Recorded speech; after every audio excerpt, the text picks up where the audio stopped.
Hello FPL managers and welcome back for another video. My name's Jack and today we're discussing our team selection. It's that time of the week ahead of Double Gaming 37. If you guys are liking FPL videos, as always, drop a like and subscribe. We're trying to hit 12,000 subscribers by the end of the season, so please help us reach that goal. As always, have notification bells turned on so you don't miss any future videos. And with that being said, let's jump into it. So first off, let's have a look at how we've got on so far in Double Gaming 36. Overall, it has been a pretty good week for us, but it could have been so many more points for our side in Double Gaming 36. As you can see here, we benched De Gea. That was the first thing. We had Ramsdale starting, De Gea benched, missed out on 4 points there. Kieran Trippier was the player that we opted to take on our captaincy, which was very unfortunate as he is currently the lowest scoring player in our team out of the 11 players on the pitch right now. I was tossing up Salah and Wilson. I was probably more leaning towards Mo Salah. If I did captain Salah, I would have been absolutely grinning this week. An extra 12 points would have really helped out the ranks significantly to take an even bigger green arrow. Also, we benched Rico Henry as well with 6 points compared to Botman and Trippier, both with just a 1 point each. So a little bit annoying there. But nonetheless, still 74 points in total so far for Double Gaming 36. And we didn't take any hits this week. So we've taken a green arrow so far up to 290k. But of course, we still have 6 players left to play, plus our captain in Kieran Trippier still has that extra fixture. So I'm hoping for some big returns from the lads in this game. Personally, I'm hoping for a 0-0 draw just because a lot of people already have Wilson, Isak, Matoma, McAllister. So it's not really going to massively positively impact our rank by having those guys score. Compared to some of the defender options, Botman and Estupiñán are a bit more differential. Estupiñán with a bit higher ownership at around 65%, but Botman very differential. And Kieran Trippier, obviously being our captain, I could really use a clean sheet from him in this game. So I'll be happy with a 0-0 draw. Plus Matoma and McAllister still get the extra point for the clean sheet as well. So even though Matoma and McAllister may blank in both fixtures, they could walk away with 5 or 6 points, which is essentially like getting either a goal or an assist. So I wouldn't be too fussed about that there. So I am expecting an even bigger green arrow, of course, still with 6 players and my captain yet to play in the last fixture of Double Gaming 36. But otherwise, there's not too many concerns around the side. Marcus Rashford was a big concern, but he has been seen back in training for Manchester United, which indicates that he's going to be good to go for Double Gaming 37 and should hopefully play both fixtures, as he is a very good captaincy option this week. And definitely me personally, I'm going to look to switch up my captain just because I want to take an even bigger green arrow at the back end of the season. I've got to take a risk on captaincy, so it could see me look away from Erling Haaland and look towards one of those Manchester United options this week, as they have a really good double. Some of those Brighton lads as well could also be good captaincy picks, but I'll discuss that a little bit later on in the video. But for now, that's how the team has got on so far. Double Gaming 36, 74 points, plus 6 players in my captain left to play. A little bit annoyed that I benched De Gea. Last week, I started De Gea and benched Ramsdale. Ramsdale scored De Gea. This week, I've done the vice versa. And of course, the keeper that we bench does score more than the keeper that we start. But nonetheless, still pretty happy with how the team is set up for Double Gaming 37. I'll discuss some transfer thoughts and then jump into the team for this week. So initially, in terms of our transfers, we were going to go Marcus Rashford out for either Ilkay Gundogan, Bruno Fernandes, or maybe even Eze as well, Odegaard, all very good midfielder picks. Gundogan was probably the most likely player that I was going to bring in Rashford for, but since Rashford's flag has been upgraded to a 75% chance of playing, and of course he's been seen back in training, plus Ilkay Gundogan playing in the Champions League midweek as well, I'm probably a little bit put off that move, and I'm more happy to stick with Marcus Rashford, as I think he is going to start both games for Manchester United. And I don't think it's worth a transfer getting off Rashford to go to Gundogan, who may potentially only start one of his 2 Double Gaming 37 fixtures. So for right now, I'm happy to roll the transfer. That'll give me 2 free transfers coming into Gaming 38, so I can take 2 one-week punts, which is definitely going to be very worthwhile, as some of the more popular players don't have the most ideal fixtures. So I think having 2 one-week punts in Gaming 38 could definitely be the way forward. So I'm happy to roll this week, and with that in mind, let's have a look at our starting 11 for Double Gaming 37. So here's how the side is shaping up. As you can see, quite a lot of players with a double game week this week, and still a fairly strong bench as well. So if anyone doesn't play, I do have some strong fixtures on the bench for players to come on, such as Botman with Leicester at home. I think that's a good fixture. Ramsdale with Forest away is a pretty good fixture as well. But of course, the Hay with the double game week, and Rico Henry coming off a clean sheet last week as well. Brentford have been in some good defensive touch this season.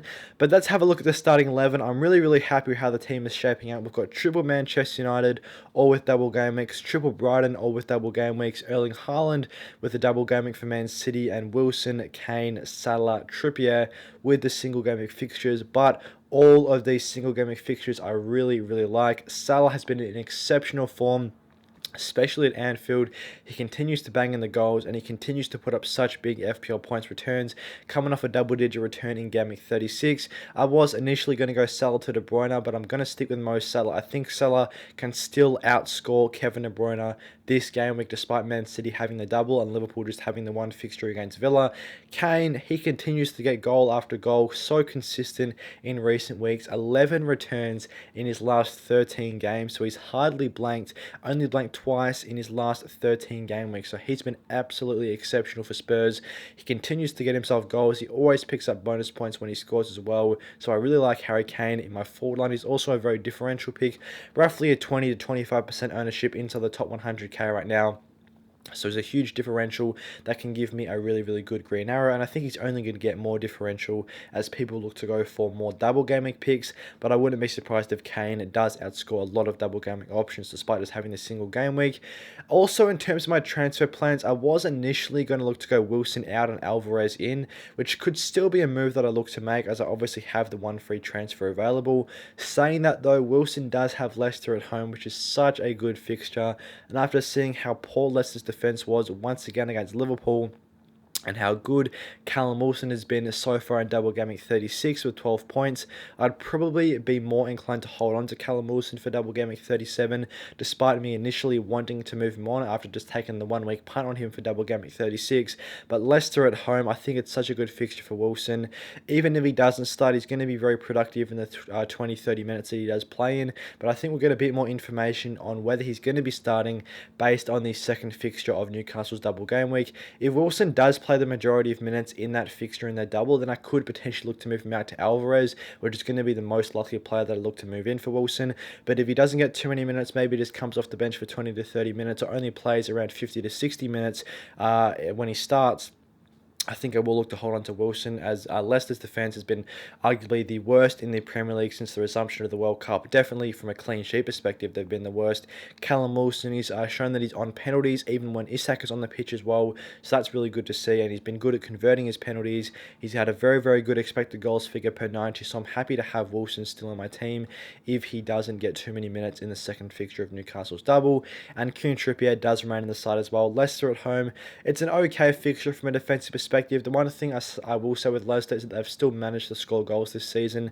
They've just conceded a lot despite having a very poor year, especially since Newcastle's defensive form has been very shambolic since the World Cup break as well. They've hardly recorded a clean sheet since the resumption of the Premier League. So Kieran Trippier, obviously not the best from a defensive perspective or FPL points perspective, but I still want to hold on to him for game week 37. I'll probably look to move him out game week 38, especially if I don't end up transferring out Wilson. By having 2 free transfers, I will downgrade Kieran Trippier and probably upgrade Callum Wilson to potentially getting Gabby Jesus for the Gunners, or get on an Arsenal defender or Arsenal forward, because I like their fixture against Wolves at home as well. And you've seen, especially last week with Wolves against Manchester United, they weren't putting out their strongest team. They had a bit of rotation in the side, and now that Wolves have nothing to play for, I wouldn't be surprised if they will get absolutely walloped in their last week of the season by Arsenal at the way of the Emirates. So I think holding on to Kieran Trippier this week and then selling him for an Arsenal option in game week 38 is probably the best way forward. In terms of captaincy picks as well, there are a couple of really good options. Stupin obviously put up that massive return so far in double game week 36 with 17 on his first fixture. But I've got Luke Shaw currently on the captaincy option.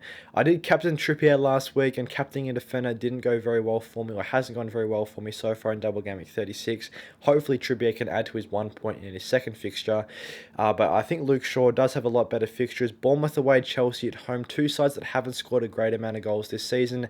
and Manchester United are a team that have defended very, very well, especially in recent game weeks. De Gea with one of the most clean sheets in the league this season. He could be walking away with the Golden Glove this year. And Luke Shaw as well, with Rafael Varane back, has pushed it to a fullback role, so he's increased his attacking potential. Definitely should have had an assist in game week 36. He put in a great ball to Anthony, who somehow didn't hit the target with a header from point blank range. I'm not sure how he hasn't scored that. I swear I would have scored that header. So I think Luke Shaw is going to be a really good option. If he chips in with an assist, he's always going to be featuring on bonus points. Had triple bonus points last week, despite just getting the clean sheet. There were other players obviously got clean sheets for Manchester United and players that scored, but Luke Shaw still had triple bonus points. He also had a yellow card as well, but still got triple bonus. So I like Luke Shaw in captaincy. I think he's probably my favourite defensive option to take the captain's armband. Otherwise, Marcus Rashford as well. He's probably in the front running seat for the other captaincy pick. Erling Haaland, obviously another popular option, but I don't want to go Erling Haaland as my captain this late in the season when I want to take a big green arrow. I want to take a big risk on my captain. Want to go for a more differential option. So I think Marcus Rashford as well, he's going to be a player that I would probably end up captaining if his flag gets fully removed and there's more news about he's got a high chance of starting in both fixtures and he's pretty much fully fit. That'll probably be my indication as to whether or not I'll captain him. Assuming that he is going to be all good to go for both fixtures in Game Week 37, he is probably going to be the player that ends up on the captain's armband, and Haaland will remain on vice captaincy. But for right now, it is on Luke Shaw. Even with Marcus Rashford captain, obviously he is a popular option, but he's going to be a huge differential pick compared to Erling Haaland. Matoma and McAllister also honourable mentions. With that fixture against Southampton at home, I think they could put up a lot of goals, Brighton, in this game, especially since, once again, Southampton have nothing to play for. They've been relegated. Brighton have it all to play for. They want to try and push as high as they can at the table to secure European places. So I think that'll be a really, really good game for Brighton. Attacking players, Matoma and McAllister, could put on a clinic in that game. Man City, obviously, the next week after, or the next fixture after, should I say, is a little bit more difficult. So that's why I'm more inclined to go for those Manchester United options. And I think Bournemouth and Chelsea, two sides that are really good to target from an attacking standpoint. Luke Shaw, of course, also a good defensive option to go for, as they haven't scored at Bournemouth and Chelsea that many goals this season. So I think either way you look at it, Manchester United assets are really good options this week. Bruno Fernandes also could be a really, really good option if people have him in their team. He could be a great differential captain, but I like Marcus Rashford for my armband this week. And that is pretty much how the double Game Week 37 team is looking coming into this weekend's games. Thanks for watching today's team selection ahead of double Game Week 37. I hope you guys enjoyed this one. If you did, drop a like and subscribe. We're trying to hit 12,000 subscribers by the end of the season, so please help us reach that goal. As always, have notification bells turned on so you don't miss any future FPL videos. And with that being said, I'll see you guys in the next one.